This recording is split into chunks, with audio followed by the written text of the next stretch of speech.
Okay, so in this video I'm gonna tell you how to find your computer name. You can do it by three methods.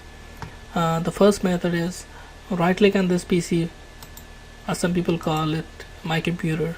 So right click on it, select properties, and now you can see your computer name next to your device name.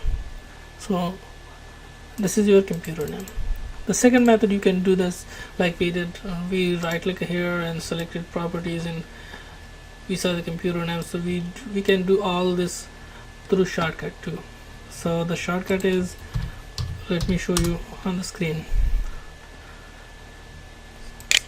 Press and hold Windows key and then press the pause button. It will bring that screen.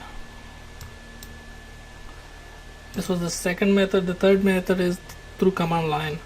So you can click here, type cmd, and now type here host name.